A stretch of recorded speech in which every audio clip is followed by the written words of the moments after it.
and welcome. You're watching Countdown on BloombergQuint Live, India's first digital live streaming business news service. These are the top headlines that we're tracking at this hour.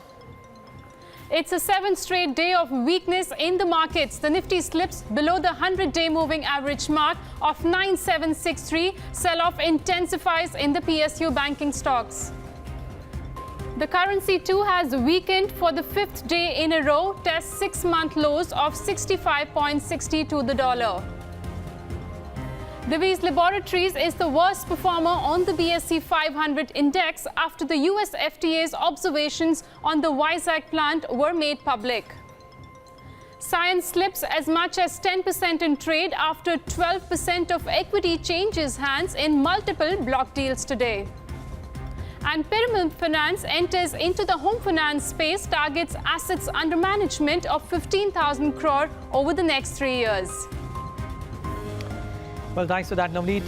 Good afternoon, viewers. I'm Niraj Shah, and this is what the world is doing. Just want to bring this up. If you see this line, these are the world futures. It's a tick of green everywhere. So what we have on our bourses, which is now about to come off, is that we are one of the solitary losers in the trading day today. Nowhere in the world is there so much of a downtick, but in our markets, we are comfortably below the 9,800 mark, 9,760, trading very close to or at the lowest point of the day, and similar stature for the broader market as well. So the mid caps and the small caps will come up on your screen, about 1.5% apiece for both the mid caps and the small cap space. The market breadth looking terrible. Maybe not as bad as what it was on Friday and Monday, but still about 1:5 in favor of the declines and currently at its worst equation as yet for the trading day today. This is what the index is doing, or the index constituents are doing. Hardly any gainers, that's the trouble. But in today's session, a lot of losers. Adani poured down 4%, yes, but look at heavyweights. Sun Pharma, SBI, Reliance Industries, the banking names, all of these are falling apart. And if you look at the contributors chart, you will see what I'm talking about. Reliance, 2.5% down amongst the top contributors. ICICI Bank, a top contributor. HDFC Bank continues to grind lower, so another 9.5 points. State Bank of India down as well. And not too many stocks contributing on a day wherein the turnover is fairly high as well. Almost 9 lakh crores on the F&O side. So this promises to be one of the highest turnovers that I've seen in the recent past. Not a great day of trade. I don't think the picture will be different for the broader markets, Pradeep. Not at all. So just like you have Sun Pharma among the top losers, we should look at Divi's Lab, which is the key loser in mid-cap, has in fact opened down after that development of an alert coming from US FDA. Divi's Lab is now down by roughly 9%. We also look at REC and PFC, power finance companies. Both these PSUs are trading weak right now. Scient is another stock that should come on your screen. 11.5% of equity change hand in today's trade. At this counter, stock is quoting weak after that and is now down by roughly 8.5%. We also have 1% beverages falling with huge volume in today's trade. Although, it's in general, the mid caps are weak, but also there is a directive from central government that the cigarette shops won't be allowed to sell beverages. That there could be an impact. TV Today Network, now this is interesting. It's down only 5% if you look at the chart, 7% now. But if you remember yesterday, early in the morning, the day's high that we saw was 427 odd level. So from there, the stock is corrected by 75 rupees from the day's high within two trading sessions. So huge selling pressure coming up there. Also on the positive side, you have Den Network and Hathway quoting strong since morning. Shriram Transport after the news that the deal with IDFC is getting reworked, and also ITI. Well, this is completely defying gravity if you look at it. Niraj, I think the stock has gained roughly 50% since we interviewed the management after that huge order from defense. Yeah, so going good really for select mid-cap names. But Navneet, very quickly, expiry week, what should people watch out for? Well, we've been breaching all the crucial marks today, Niraj. Nifty's breached the 100-day moving average of about 9763. Let's see where the expiry happens. But if you look at the options data today, there has been aggressive call writing coming for strikes like 9800 and 9900. Remember, until yesterday, the bulls were trying to defend the 9800 mark. But if you go by the action that we've seen on the 9800 strike, almost 26.5 lakh shares have been added. So clearly, call writers are pocketing the remaining premium, whichever is there. there till tomorrow. But overall, if you see Bank Nifty 2, which had crucial support at 24,000, that too has breached that limit so far, and the rollovers, Niraj, have been on the lower side. The volatility is also high. India VIX in the intraday session surged almost 4% and currently is inching very closer to the 14 mark, almost up about closer to 8%. So there are more fresh shorts which are being built up in the markets today, Niraj. Not looking that great. Let's talk about how to approach the trading day today and over the course of the next couple of days, essentially until tomorrow. Joining us on the show on the fundamentals, independent market expert Daljit Singh Kohli. Gaurav Vissa of LKP Securities joins us as well to talk about his thoughts on the derivative space as well. In a bit, we'll get in other experts, including Kunal Sarawgi. Gentlemen, all of you, thanks so much for joining in. Gaurav, to you first. Sub 100-day moving average, shorts being piled on the Bank Nifty as well. What is your approach until the expiry, both on the index and the Bank Nifty? Good afternoon. This is unprecedented fall that we have seen. A lot of people, we are also expecting some sort of correction. A lot of people are waiting that we will see some sort of correction because Nifty was just not correcting. But the kind of intensity that we have seen in last 4 days, that is a little bit something to worry about. And the reason is that every day we are seeing fresh supports being broken with incremental volumes, fresh addition in long and short positions across the sector. It's not just one sector taking the index down. So overall, I think the immediate supports are seen somewhere 9,700, and I would hope that 9,700 is sustained. If it does, then we can have a temporary bounce back towards 9850 or 9900. A monthly close or a expiry close below 9,700 can open the roads towards 9,500 mark. Bank Nifty has already seen a strong breakdown. If you see last 3 to 4 months, 23,850, 23,900. These were the levels from where we saw a decent amount of short covering coming in. There were pockets where we saw a good amount of long positions also getting built. Today, Bank Nifty is consistently trading below these levels, and there's a great chance that it will close down below these levels. So now the pressure would increase in Bank Nifty. It may fall by another 500, 600 points. So fresh trades, fresh buys, since it has fallen so much. Selling here would not be meaningful. Play for a bounce back, but don't buy here. Buy about 9800 kind of levels because it had highest concentration of puts. So if we have a close about 9,800, trading about 9,800, there will be some relief and we can see some short current towards 9920, 9950 levels. At this point, I would avoid trading in indices. Bounce, Gaurav, but you know what is interesting in today's trade, if you look at it, 9,800, we have broken this level, I think 15-20 minutes back. And if you look at it, there is maximum call writing at this level today. Does that mean a call writer who is writing today probably has tomorrow's expiry in mind? So do these call writers believe, or the market believes, that 9,800 is kind of a ceiling and we'll see an expiry below 98 for sure? Difficult to say. People are getting more and more confident. What we had seen in last 3 to 4 series, if you look at last 3 to 4 series, the put writer has such a confidence that any 50-60 points up on the Nifty was followed by fresh selling, even in at the money put options. Same is the case that we are seeing this time around, that since we have only 1 day to expiry, it makes prudence, it makes good sense to sell Nifty call options, at the money call options. If Nifty follows another 30-40 points, they will expire worthless. So yes, there's a chance that Nifty would close below 9,800 tomorrow, but the bigger question is 9750, 9780 is still fine. If Nifty closes below 9,700, then I think it would be a bigger dent in the trend in coming days. So what about specific stocks, Gaurav? What are you advising clients to do? For buying, stick to the defensive names. ONGC looks good. It has been consolidating. It has seen a strong support at 160, 162 zone. This time around, it's now seeing a decent amount of activity above 160 to 170 levels. Now it can head towards 180, 182. When it can have a stop loss of 166.5 and be long in the name. Among the vulnerable names, Caterpillar looks weak from higher levels from 500. It's been finding a decent amount of short positions, broken the support level of 465, can now head towards 435, 440, when you can have a stop loss of 468 and be short in the name. Okay, let's get in Mr. Daljit Kohli, independent market expert on the show as well. Daljit, thanks so much for joining in. Would you be worried? Would you believe there are lower levels in store? Yes, I think, Niraj, the way the market has behaved in last 3-4 days, it has actually changed the entire rhetoric in the last, what we have been talking about. If you see in last 15-20 days back, if you talk to anybody would have been saying, see, macro picture is very good about India. No, it's not micro which is not working, and this has been there for last 2 years. Not that the macro has changed in last 7 days or 15 days. It was that we were not willing to realize that, or we were not willing to accept that. The moment finance minister said that, okay, I am now looking at giving you a stimulus, suddenly market realized, suddenly the lights blow up. Oh, yes, we are in a problem area. The macro indicators were also in a deterioration stage. They were showing continuous weakness, but perhaps the market was not willing to accept them, and now that realization has come. Do you see more pain in the coming days then?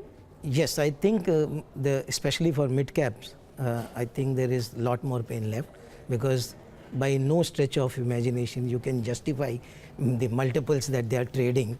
If we have seen those reports since yesterday going around about FY28 and 29, but even that, leave aside that FY28 one report, but for last almost 3-4 months we've been seeing that people have been justifying valuation on FY22, FY19. FY19 is acceptable, but FY20, 22, so you just have to come out with some reason to justify the valuation, because market is defying all that, stock is moving up, so you have to just give some reason that, okay, number will come, but actually numbers are not coming, and the way this quarter has gone, I think September numbers will be also very bad. So we should not expect any good numbers coming in from September quarter also. In any particular sector you will be worried about in terms of results? See, it will be across the board, because GST has impacted across everybody, no? And especially the smaller and mid ones. In most of the companies which we talk, I have these days it's AGM season. For last 15 days I have been attending n number of AGMs, and everywhere there is one talk that last 15 days, 1 month we have not done any billing, because people don't understand. Not that they don't want to come into this fold of GST. The problem is that there are so many moving parts, and it takes a lot of time to adjust to it. So after demonetization, sudden impact of this GST, the result is that everything has gone haywire. So people are still taking time to adjust. I think this in FY18 numbers are gone for as of now. I don't think there is a chance of any recovery in last 6 months also. Okay. The stock of the day, of course, has to be Divi's Lab, though, and I think it's just rather a symbol of what's happened to the pharma pocket today, guys. Because Sun Pharma is down. I mean, Divi's probably I wouldn't say it's a catalyst, but it's just proved to be one more trigger for the stocks to come off in the session today. But this one in particular has taken it on the chin, about 9.5%, 869 after the observations or after the report of the FDA was made public. You probably at least got some sense of what the report was if you saw it on our channel or on a website or maybe on Twitter or some of the others. How concerning is this, and does this kind of now start the petering off of the rally that we started seeing in pharma? Actually, yes. You see, there was no reason actually when this observations were going on. Now, how do you, when there is an observation, there will obviously be two outcomes. Either it will be good or it will be bad. Now, how do you assume that it will only be good? No, market only assume that it will, when they come out, they will get all the clearance. It's not possible. First thing is that in such a scenario where there is an import alert, in the last history of many years, we have not seen any company coming out of import alert so easily. It doesn't happen that way, because when you go into import alert, there are many things that go into it. So it's not that when they take you out, they will take you out immediately. By just company saying that, okay, there is no data integrity, then everything is good. It's not that way. There are many other procedures required, and FDA has its own way of doing it. So I think when the news came in that their inspection is going on good, at that time also I was very apprehensive that there is no reason for the stock to move like this. But probably because market is at that level where people need some new ideas, people need some place to hide and put this money. So this last 15-20 days back, there was this, I think almost everybody was talking, let us start an SIP in pharma fund. Because that's the easiest way to deploy your money. There the stock valuations are cheaper. But why should you start investing in a sector is not because just that the stocks are available cheap. You also have to see what is the potential. Now pharma, there is absolutely no change in the FDA behavior. So avoid pharma, sorry. So I have to avoid. My view is still you have to avoid. There is long time to go. And import alert for DVs, I think it will take much longer time than what people. Every time there's this correction in pharma companies, people suddenly talk about the marquee company, that's Sun Pharma. Once again, the shares are below 500, and every time it slips below 500, people say it could be an attractive pick at these levels. I know the valuations currently have petered off to what they were historically, but at these levels, would you recommend, if you had to pick up one pharma company, which one would it be? No, actually, at this time, if one pharma company I have to pick up, it will be Cadila. That is purely because I look at the numbers visibility. So Cadila has the maximum visibility of numbers because of Lialda. Now, in terms of Sun Pharma, if you say, there is nothing which is going to come before FY19. FY20 will be actually a trigger year for Sun Pharma. From here onwards, till next 2 years, actually they don't have anything major or significant coming in, going by the pipeline of products what they have. Now, to say that 500 or 450 is a good price, I don't know. Even if the stock goes to 350, it will become even better price. So whether you want to buy it today and have that waiting period of 2 years, and then say, okay, when the whole news will be there, then it will be available at 700. No, I'm glad you brought this point out, Daljit, because I think it's a fallacy that if a stock has fallen below a particular level, it might be a good idea to buy the stock because the fundamentals may have deteriorated even further. Absolutely. And the stock might actually get even cheaper. So yes, see, why we are buying the stock? We are buying the stock only for future. And I think future is very clear. The company itself is saying that this product pipeline is not going to play before 1.5 years, 2 years. So how can you assume that things will start improving beforehand? True. Okay, so that's the call on Sun Pharma and the pharma sector in general. But let's look at some more stocks which are in limelight today. Yash Upadhyay is here to take us through the Fab 4 stocks of the day. Yash.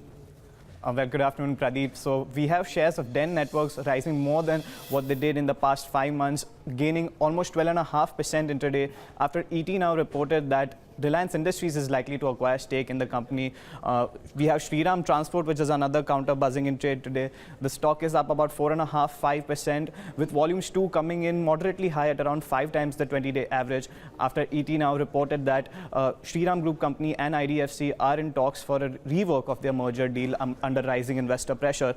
Petron Engineering is also buzzing in trade. The stock is locked in a 5% upper circuit after the company announced that it has bagged a contract worth rupees 280 crores from JSW Steel. And lastly, we have Ambuja Cement holding on to some gains there after Nomura initiated a coverage on the stock with a neutral rating and a target price of 300, indicating an upside potential of 15%. Thanks, Yash, for bringing in the Fab 4 stocks of the day. Rob, you managed to find the 4 stocks which are still trading in that positive territory. But let's move on. The fiscal stimulus is inevitable to boost spending. In fact, that is the word coming in from the Vice Chairman of Niti Aayog, Rajiv Kumar, in an exclusive chat with BloombergQuint's contributing editor, Praveen Chakravarti. He also states that it is wrong to blame interest rates alone for the slowdown. Listen in. You know that any good, efficient policy meant for reviving the economy has to walk on 2 legs. Sure. It has to be both monetary and fiscal. Sure. And this whole, in my view, nonsense of this against the other and this is one is just that much. So therefore there is a time now for the Mint Road and North Block to work together, work closely together and in tandem, and figure out what is needed to be done, so that on the one hand there is a better transmission of the interest rate cut, there is a greater supply response, and there is the fiscal and they are in sync, as it were, and rather than working against each other. So independence of the central bank is some la-la land concept, according to you? Independent, but independent of course. I mean, but working in close coordination, that can be achieved. Okay. I mean, even if you're independent. I mean, why should it be that if you're independent, then you have to be in opposition? The fact is, government spending has been growing at 2.5 times nominal figures, the nominal GDP. It is already, some would argue, that we were already on a stimulus package, right? With oil where it is, and government spending being extraordinarily high. And as you know, at least in the first 4 months, we are already at 92% of the targeted deficit. How much more can the government spend? Well, what I noticed was that the government expenditure the growth in government expenditure has slowed down from previous year, last year, this year. I mean, I think it was 16.2 and 9.8 this year. On a real basis? On a real basis. So that's gone down. So that's one part of it. The second part of it is that I don't want to give a number, but I do want to say, and I emphasized this earlier, that the FRBM, the fiscal target, is a self-imposed punishment on yourself. And you want to tie yourself hand and foot for this, because I've insisted even to the NK Singh committee that you should focus much more on the revenue deficit and on the fiscal deficit. Because if you are going to use your borrowing for capital investment and for productivity enhancing investment, I cannot see anybody objecting to that. Now the question that you asked is a very valid one as to how much more. I mean, you outlined something yourself, which is recapitalization, which are some very large infrastructure projects, and there's low-cost housing. You know, if you do those, and then you see, and then there'll be some roads and highways. If you're going to do that, then of course it's inevitable. Inevitable, and you come up with whatever number you come up. Stimulus is somewhat inevitable to boost spending, right? Pretty much so. And in that sense, the sooner we can do it, the better, because but let me put it like this: that we've outlined, we've discussed all the measures that are needed for that. You may give it the name whatever you like, but the fact is that those steps, those measures need money. But they need to be taken. And then it's up to you to see whether they may not necessarily increase the fiscal deficit if you're smart enough, but if they do, you will have to make sure that your revenue deficit doesn't increase. And if the fiscal deficit increase, I do not think that people will punish you for that. And you can catch this interview all day long only on BloombergQuint Live. Let's focus back on the markets, which are still trading weak. Nifty below that 97.50 mark. Volatility remains on the higher side, and deeper cuts actually seen for Nifty Realty, Nifty PSU banking space, and also the Nifty Pharma. All these three sectoral indices have seen cuts of over 2% coming by. Let's quickly pull up the chart of Siemens. That stock has seen a sharp correction come by. It is seeing cuts of almost over 6% as of now. Gaurav, any call? Would you recommend creating any fresh shorts as Siemens currently is trading at day's low? It's difficult, to make money because it has a good support at around 12.20 to 25. So I would rather wait. If we see it sustain 12.20 levels, then buying would be more sensible option rather than selling. It's already fallen significantly. Don't look at just today's fall. If you look at last 5 to 7 days, from around 14.13, it has fallen to 12.30. So 200-point correction has already been seen, and just losing that line slightly. We'll try and repatch this properly as well. But I think Gaurav is saying not to initiate some fresh shorts on Siemens at the current point of time. Let's talk about a lot of other things with Amit Khurana of Daulat Capital. He joins us right now on the show as well. Amit, pleasure having you. Thanks so much for joining us. Of your first appearance on the channel. So glad having you here. What's happening? What are you telling clients to do? Are you seeing a lot of shorts which are temporary in nature and therefore play this downfall only until the expiry, or is that difficult to say? Because if you look at the world futures, we are arguably one of the very few markets, or probably the only major market which is correcting today.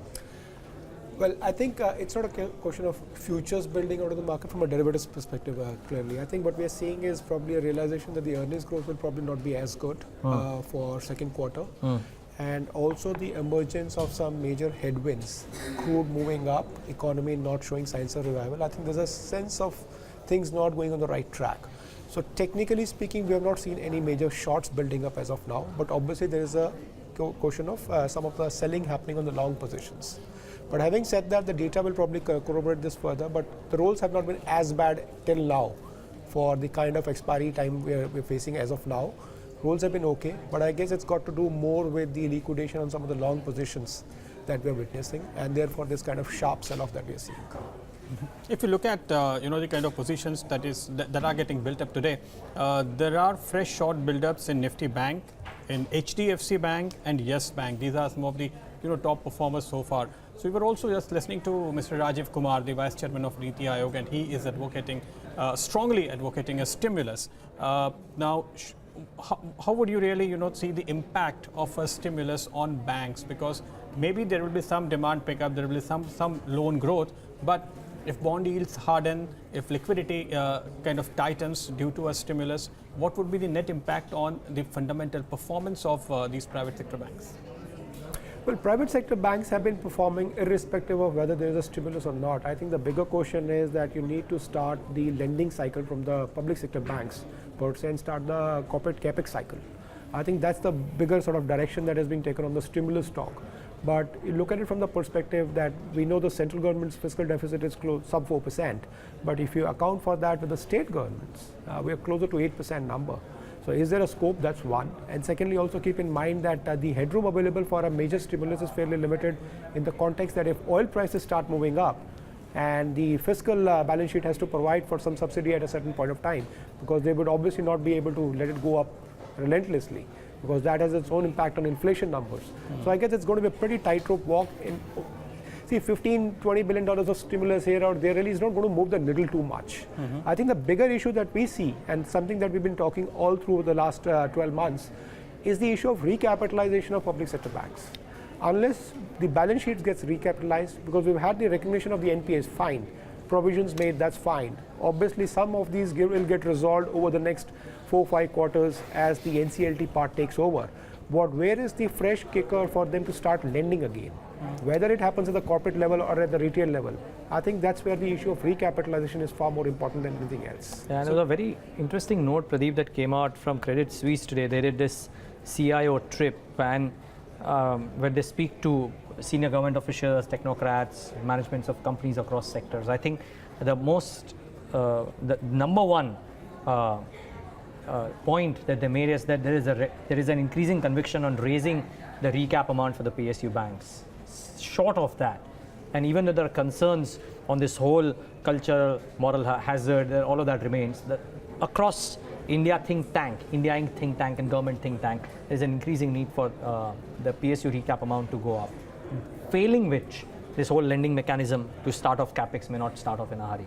I think that's probably a consensus for the current right year, now. It's only 10,000 crore, if I'm not wrong. Which is peanuts. I mean, the kind of balance sheet challenges that these banks are facing, we've got to probably talk about a $15–20 billion recap. How will that happen?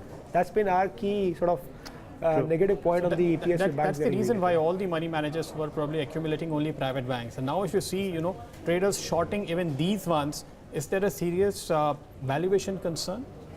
Well, some of these obviously have valuations which are probably the blue sky scenarios. I mean, you're looking at some of the names quoting at 5 times, 6 times price to book, including the NBFC space at large. So obviously it's difficult to justify that. But having said that, all these guys are reporting ROEs which are 20% plus. They are growing at 25–30%. So as long as the momentum is in their favor, that's fine. So we've been fairly selective and looking at some of the more de-risk models and not chasing the momentum plays and growth rates which are too high versus the sector. A quick 60-second answer before we hear the next NBFC. Tajit, do you reckon that FI money being pulled out of some of the favorite banks is something that we're seeing quite actively right now? HDFC Bank has been under pressure for the last few days. You would attribute it to FI selling? Absolutely, absolutely. It is very clear that there is all these long-term holders which are going out of this. And what Pradeep said, that for a long time this has been a favorite sector. So everybody was putting in, and your assumption was that there is a growth of 25%, 30% AUM every quarter. Now that assumption is, I think, is under threat now. At least assumed to be under threat. You don't know if the HDFC banks will probably still manage to, but maybe some of the other corporate-facing banks may not be able to. Yes. Speaking of banks and NBFCs, Piramal Finance has made its foray into the home finance space as well. And while the initial focus is on metro cities, the NBFC has an ambitious target of having a total loan book of 15,000 crores over the next 3 years. Vishwanath Iyer caught up with Ajay Piramal. Here's a quick slice of that conversation. So the housing finance is just a natural extension of what we are doing in the construction finance business. And both are it's not that one at the expense of the other. I think in some ways they will be actually complementary and one adding synergistic benefits to the other. why did we enter housing finance? I mean, like many people, I also had the feeling that housing finance is a very, very competitive space. There's lots of people in it. So what's going to be unique in us? Till we understood when we went into another level of detail that housing finance today, though it's a big demand in our country, there are only 10 companies which are having assets or the book size of 10,000 crores and above. And only 16 of them are 5,000 crores and above. And also, if you go to another level of detail, in these assets or these book size, people also include LAP, they also include some construction finance. So therefore, though there is a need, there are not that many large players. That was one thing. Second thing, we also realized that developers, whom we have actually a very close relationship, we are today the second largest as far as book size in real estate financing is concerned. If you look at equity plus loans plus what we have sanctioned, it's almost 50,000 crores that's there on the book. So, and we have close relationships with more than 100 plus developers. And a lot of developers were also telling us that we've done so much in the real estate space, we ought to get into housing finance, because housing finance is not a B2C business, it's a B2B2C business. All right, let's look back at the markets where Nifty for the September series have hit the new low of 97.25, but there is some sort of rebound which was seen from those levels. Nifty currently quoting at about 97.45. Quickly, India VIX has now crossed the 14 mark. It is trading with gains of almost 9% above that mark of 14, indicating almost, actually it's come off, but it did cross the 14 mark in the intraday session. Let's also quickly take a look as to how the European markets are trading. Remember the kind of sell-off which we've been seeing in the Indian markets, which started on Friday. It has only been a domestic issue so far. That's what it looks like, because the global markets have been trading firmly. Look at DAX up about 0.5%. CAC and FTSE 100 are also trading with a positive bias with gains of almost 0.1 to about 0.2%.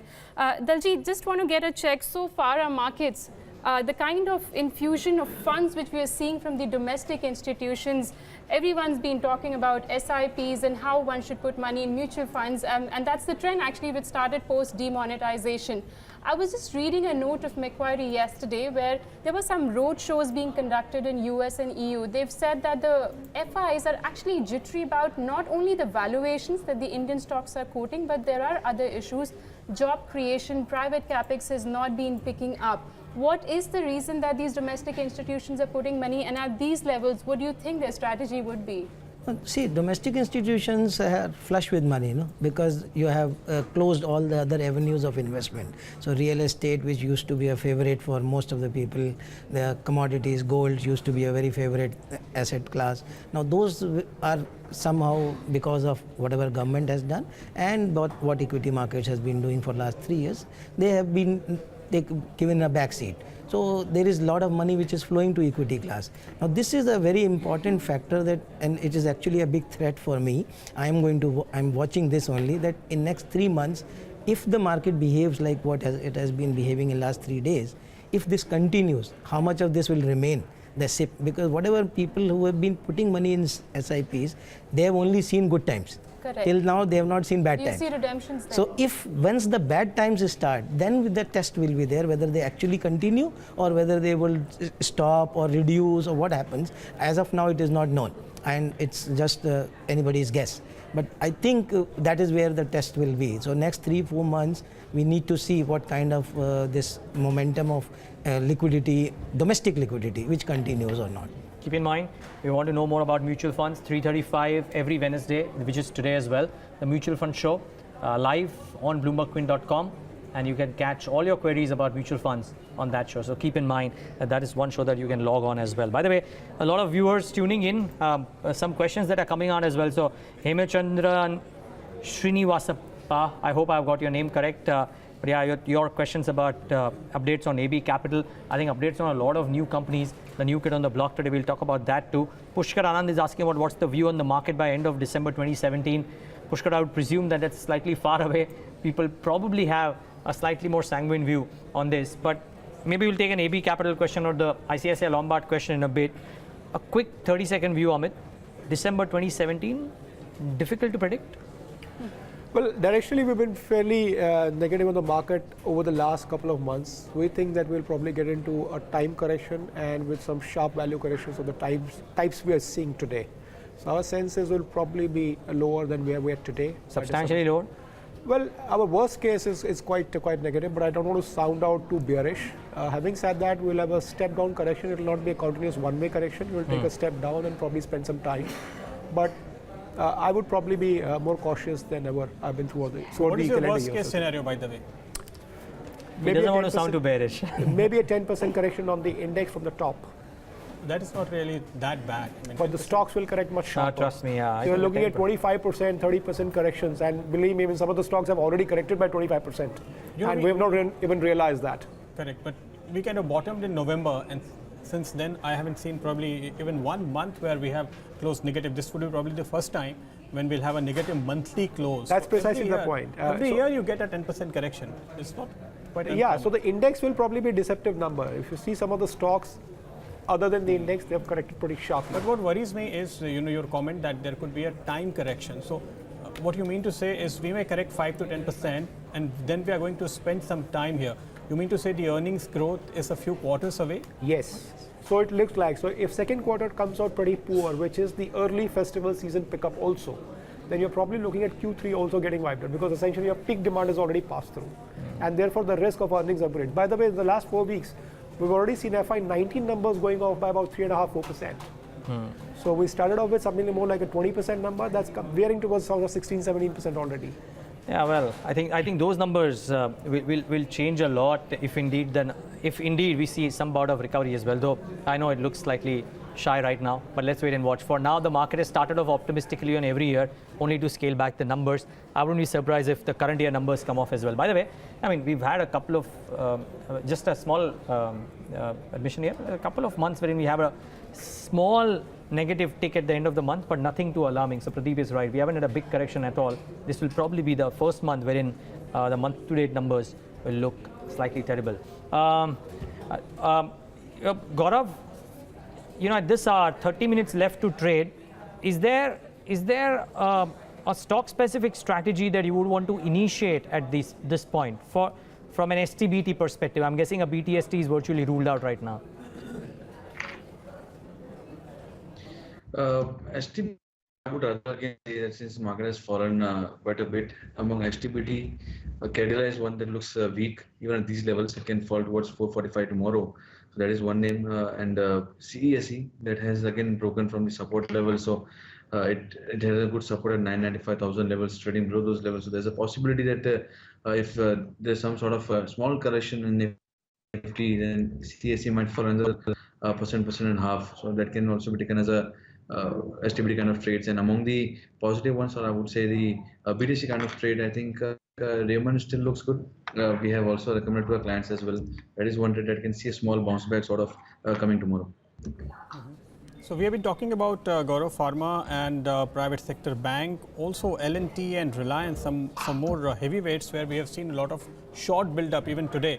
What kind of rollover do you really see in some of these sectors, and is there a stock or sector where you think there is a lot of weakness, one should stay away, at least cut a long position if there is one? Well, yes, if you look at the rollover numbers, it generally has an addition, it has an amalgamation of the portions that are carried and also fresh long or fresh shorts that are being done in the next month. So L&T, SBI, some of the other heavyweight names, they have seen fresh shorts also. So the rollover number would be I would say would be corrupt. It would not have only the numbers, the short portion that are being carried. Fresh shorts are also seen getting built. So I would say stay away from names like L&T. BAIL also looks a little bit weak, and as far as sectors are concerned, then I think banks are one. Private banks, we have already seen PSU banks have not done much in the past 2 months. They have just been generating between 5–10% range. They're not done much. But yes, names like ICICI Bank, Axis Bank, now even the likes of HDFC Bank is on the verge of a good breakdown. So I would stay away from private banks for the time being.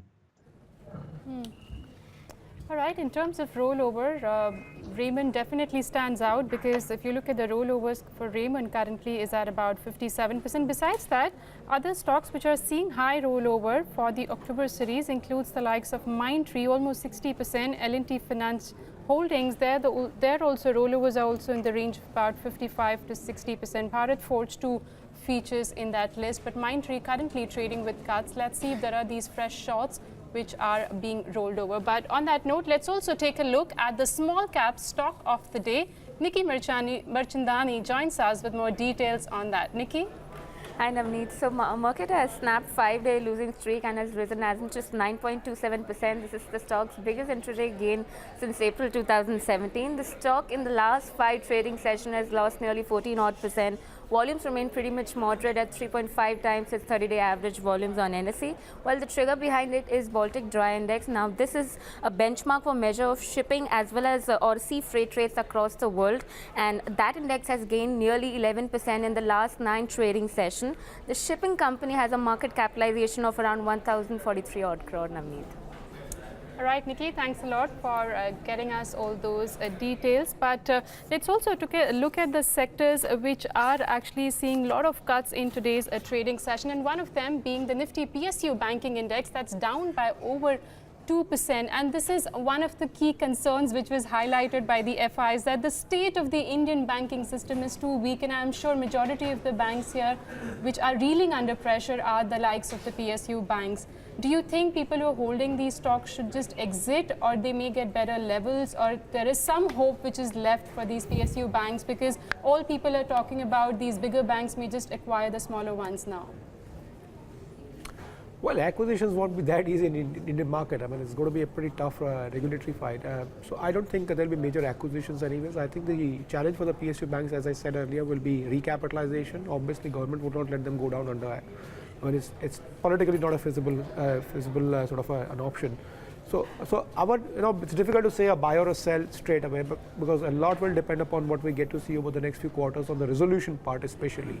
So some of these banks will definitely have a fair chance at making a shot and gaining market share over a period of time, but it's going to be a difficult cakewalk. So versus that, we prefer some of the better capitalized private sector banks with better risk management in place, and some of the NBFCs which have been doing relatively better off. That's been our preference, and that continues as it is. I think the chorus on earnings recovery is constant, but Sanjeev Prasad believes that earnings recovery has more to do, or the earnings drop has more to do with sector or stock-specific factors rather than broad-based markets.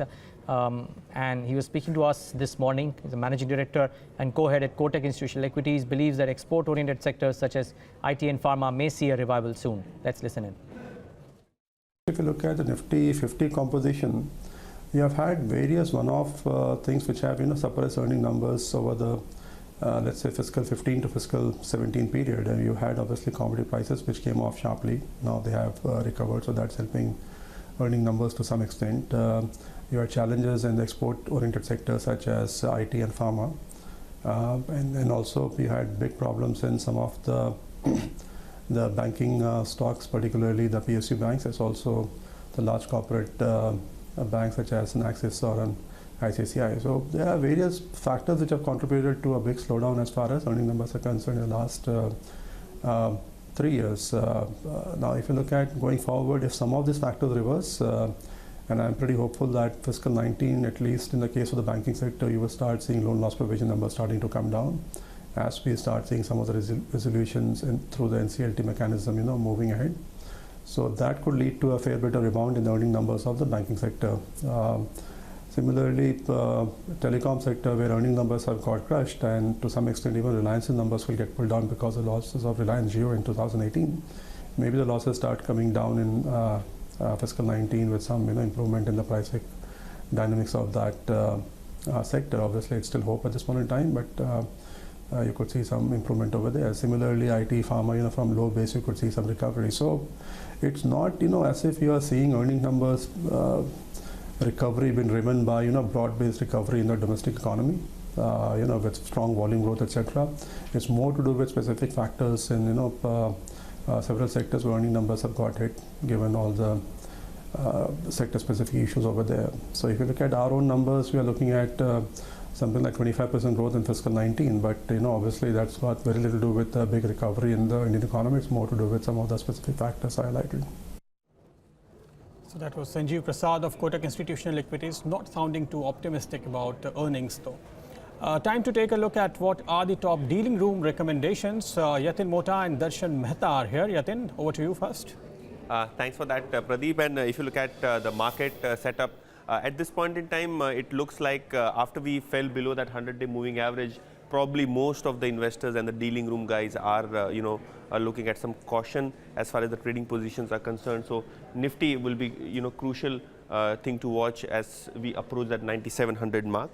But in terms of price action, Divi's needs a mention that stock is down 12% at the day's low, and dealers are expecting a further 5 to 7% correction given the fact that there was a lot of long build up in the stock, ahead of that US FDA of inspection which happened. And the resolution was expected in the near term, but probably after the comments we see that stock is looking at some profit taking happening. Shriram Transport, that is one stock 4.5% up. Domestic funds are said to be buyers in trade today.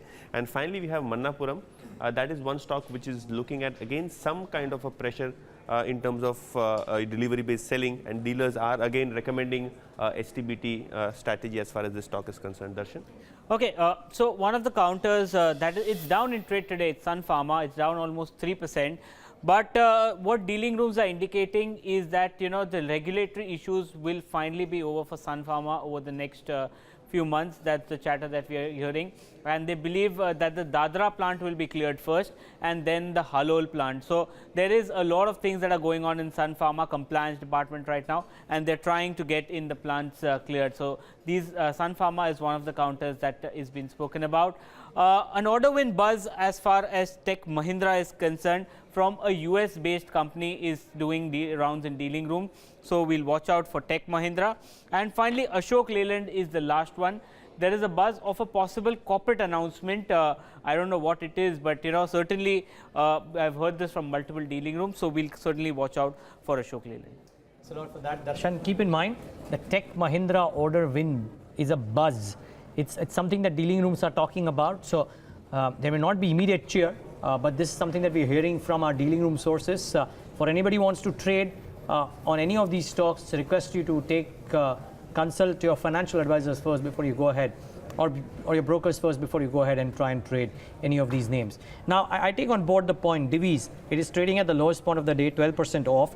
The one that has perturbed me or intrigued me a lot the last few days is an NBFC, and that's Reliance Capital. After steering through the last couple of months, since the listing of the home finance business, or maybe a few days before that, Reliance Capital has been on a downtrend and a substantial one in that. I think it's lost quite a bit of ground over the course of the last few days. Either of you, any thoughts on Reliance Capital? No, we don't cover the stock, so I can't really comment on that. Darjeet? Okay, see, my view is negative on the stock. Even after the fall that we've seen? Even after the fall, it was always there. Before when it was rising, that time also my view was negative. Now, that's mainly because I don't see there is any unique strategy they have in any of their business verticals. I attended their AGM, they have some 8-10 verticals. All the business heads gave their presentations. I went through all of them, but I didn't find anything which is unique to Reliance Capital or anything which is they are doing different. Now obviously all NBFCs will do the similar kind of activity, but like if you talk to Bajaj Finance, you will get some feeling that there is something special or there is something different they are doing. No, either technology or Capital First, when we did very beginning at 170, 180 rupees, we started at that time.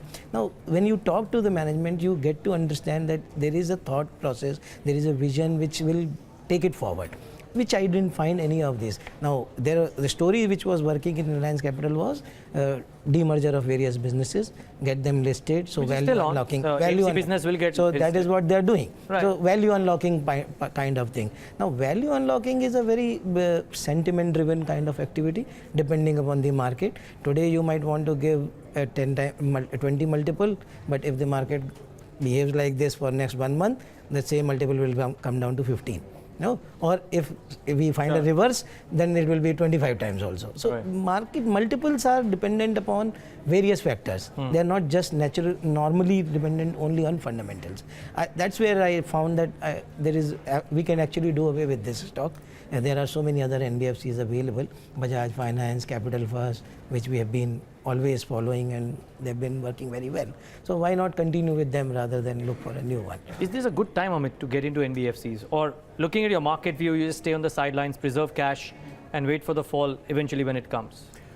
I think I'll probably, given our view, which has been slightly cautious, I would probably stay away, not make aggressive allocations. From anything? Yeah, for anything. I think the basic thing is that we have not really seen a correction over the last 8-9 months. We've gone relentlessly one side. I think there has to be some reality check on the expectations that the market has over the next couple of years, and obviously a reality check on the earnings expectation, on the macro headwinds that would come in. I think we'll probably need some time to digest all of that, and probably then take a more considered decision on that. So we've been sort of on this cautious mode for the last couple of months, but eventually it hasn't really played out. But we are hoping it will play out eventually, and then we'll probably get some more attractive entry levels. Medium term, we remain absolutely positive on the India equity story. I think there's a lot of appetite for India equities even now. There's no doubt about that. But I think some reality check has to set, and we'll probably get to that now. Any thoughts on ICICI Lombard? Stock is trading in the green. The analysts were expecting a muted listing. It's up, I guess, only 4 to 5%. But the valuations was the chatter that it has been valued at a very high PE multiple, price to book at 661, currently at 680. Yeah, I mean, even while the IPO was going on, we did hear that from some of the client feedbacks that we got. But I guess the appetite for these kind of papers remains extremely long term. I mean, people are not taking a 1 year or 2 year view. Essentially, these are like 5 year, 10 year multi-growth stories. So I guess that's where, and you obviously have a dearth of very many names to play on the insurance sector per se. But as you get more and more names, I guess the premium on the existing names will probably get a little more adjusted and get normalized rather than the high valuations that we're seeing as of now. Mr. Kohli, you have a view on Den Networks? No, we are not.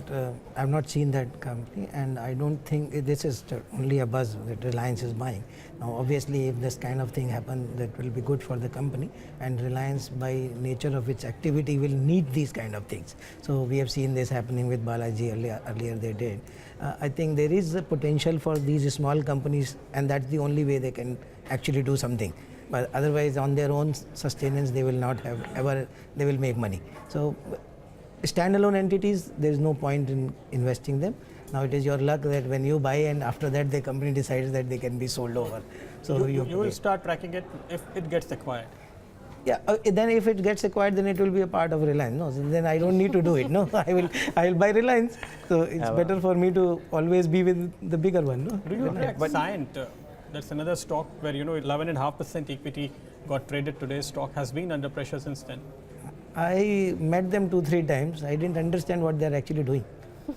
So that is the reason why I never bought it. I went to the management meets many times, tried to understand, made something out of it, what is it, but I couldn't make out anything. So that's the reason it's better to avoid that kind of stuff. Comment. Okay. Number 320, actually a couple of minutes over. Let's get in. It's time for closing strategies for the day. And Gaurav Bisa, what is it that you would recommend viewers to do as a BTST, STBT or short-term trade? For short-term trade, I think among the weaker ones, UPL looks weak. One can have a stop loss of 782. On the downside can head towards 750. So it's not a STBT kind of trade, but overall the kind of data that we have seen and the kind of breakdown that we have seen, it can fall another 25 rupees from the current levels. Okay. Any option strategy, Gaurav? Option strategy, I think here buying a 9,800 call option, maybe a counter call would make sense. As I said earlier, that 9,700 is quite a strong support here. And yes, we have already fallen too much. So small, even dead cat bounce from the current level cannot be ruled out. So it's quoting at 10-11 rupees. Nothing much to lose, so one can have a stop loss of 5 rupees and play for double kind of targets in 9,800 call option. Well, clearly call writing is very aggressive in today's session as well. In fact, the 97.50 call has also become active. That's added almost 16 lakh shares, and looks like the bears have actually taken control because the 9800 mark now looks very difficult for this expiry. Almost close to 30 lakh shares have been traded there. So 9800 call being added, 30 lakh shares. Let's see. As of now, the expiry range now looks at about 97.20 to about 98.20 on the upside if you look at the options data. But in terms of which are the stocks which are likely to come out of the F&O ban, well, tomorrow is the last day for the September series. Majority of the stocks day after, however, will be out of the F&O ban.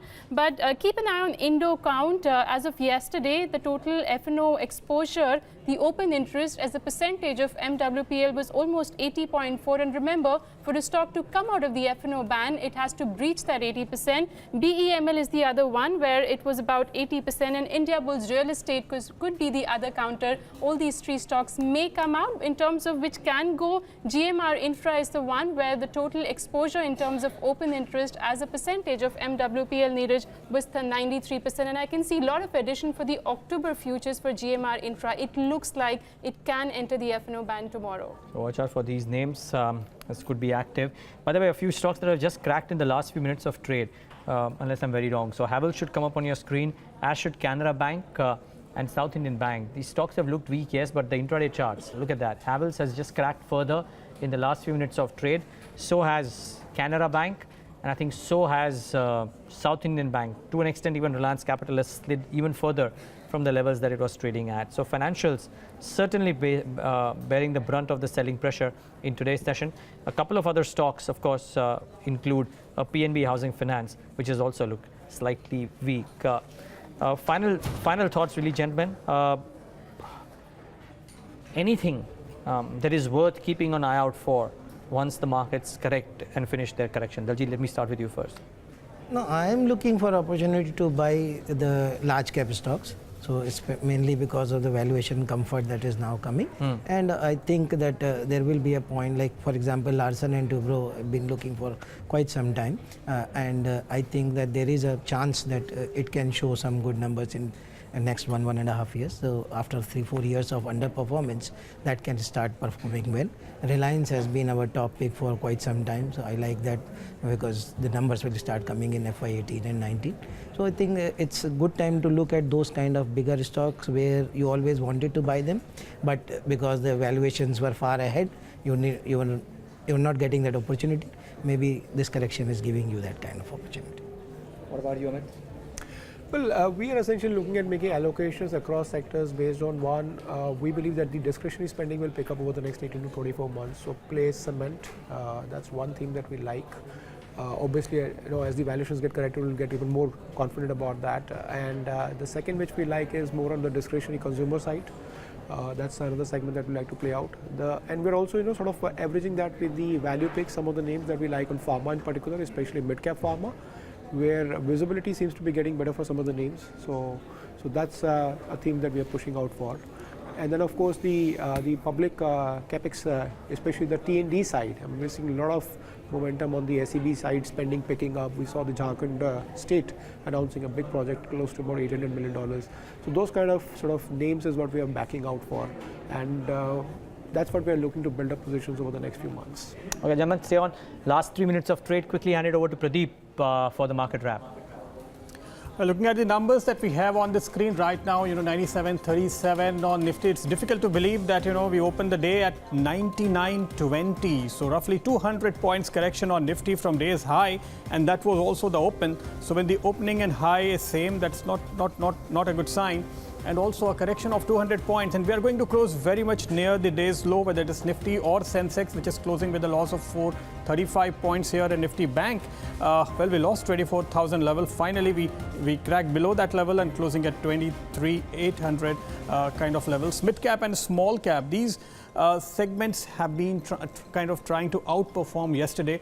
But in today's trade, they have again outperformed, but on the lower side. And both the indices are down 2%.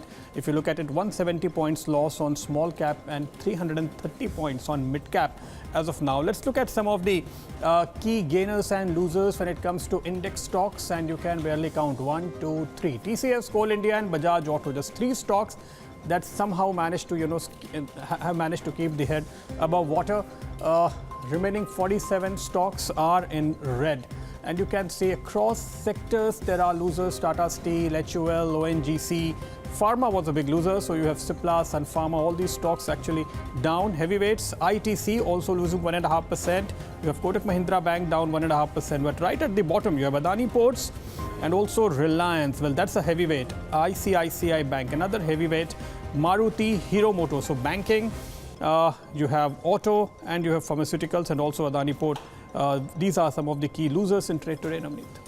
Deep, a day of high volatility, just one more day to go for the September series to expire. Let me first highlight the India Volatility Index for you, which crossed the 14 mark in today's trading session. India VIX finally cooled off, ending the day with gains of almost 6.3%. But the other counters which were in focus today, Divi's Laboratories, the entire pharma pack was down and about today. So Divi's Laboratory was down almost 10% after the US FDA observations were issued. And you had stocks like Siemens, one of the top F&O losers. Siemens too was down and about. In fact, that stock is closing almost at day's low, as you can look at your screen. Siemens down almost 8% towards closing. From the power sector, you had REC and PFC. Both these stocks were down today. So REC, PFC had a weak trading day. In terms of stocks which did well, let me talk about the new kid on the block first, ICICI Lombard, where the street was expecting a very muted listing. Actually, it opened with a negative cut today, but we did see a good recovery coming about for that counter. ICICI Lombard, in a weak market like today, finally closing with a green tick, almost up closer to 3%. That's for ICICI Lombard. Shriram Transport is the other one. After that news came about that the shareholders of the company were not happy with the deal they were trying to crack with IDFC, because Shriram Transport was going to get a holding company discount. Finally, some disclosure coming by that they may rework on the deal, on back of which Shriram Transport finally ended the day with gains of almost 4%. Some stocks from the Adani Group, Adani Ports as well as Adani Enterprises, didn't have a great day today. Both these counters ended the day with a red tick, Pradeep, but deeper cuts for the broader markets.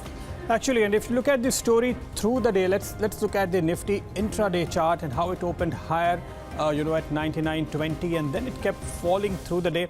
I think we tried to kind of find some support at around 98.50 mark, and once 98.50 was taken, there was no respite till the end. Let's look at the advanced decline ratio. So till the time there was hope that probably market will find some support at lower levels. In the early hour of trade, we did have a positive market breadth, but this is where the crossover comes when 98.50 was finally taken, and thereafter bears were completely in control in today's trade, and this chart, it kept expanding. So this is where we saw a lot of liquidation in mid caps and small caps. Finally, end of the day, we had the worst advanced decline ratio or market breadth. If you look at more than 90% stocks actually ending in red. So that's not a pretty picture at all. If you look at it, Navneet, a lot of pressure in mid caps and small caps. At all a pretty picture. Well, yesterday there was some respite when we saw that short covering bounce coming back, but once again markets turned weak. Bears took good control of the market once again. But if you look at for the month as well, Nifty and Bank Nifty are down almost 2%. At these levels, Daljit, if there is any sector or any kind of investment theme that people should now at these levels should enter, which are those stocks? See, I don't look at day-to-day things, and levels actually don't matter much for me because I am a stock picker. So right. I would like to look at the stocks from bottoms-up approach, and there you will keep getting opportunities at any point of time. I think a good theme to look at this point of time would be probably chemicals. Within the chemicals, some specialty chemicals where basically India is gaining advantage over China. So there are some companies listed in India also where they're making those kind of chemicals, plastics, especially the plastic chemicals, which are gaining more usage in the automobiles, in appliances, electronics. So there is a tell me any demand. Stock name. I could tell you, but I didn't have that compliance clearance. So I can say that but I guess people can understand very well. There are a couple of them which people can make out. The chemical companies which are making those kind of chemicals which go into electronic appliances or autos and all those kind of things. And I think that kind of a theme can work because these companies are expanding capacities. Right. They can all play out in next 2 years. So that includes lubricants, I believe. Most of them. All right, Daljit, Amit, as well as Gaurav, thanks very much for joining us today on the Countdown Show. And with that, we'll wrap it up here, but we'll see you once again tomorrow at the same time.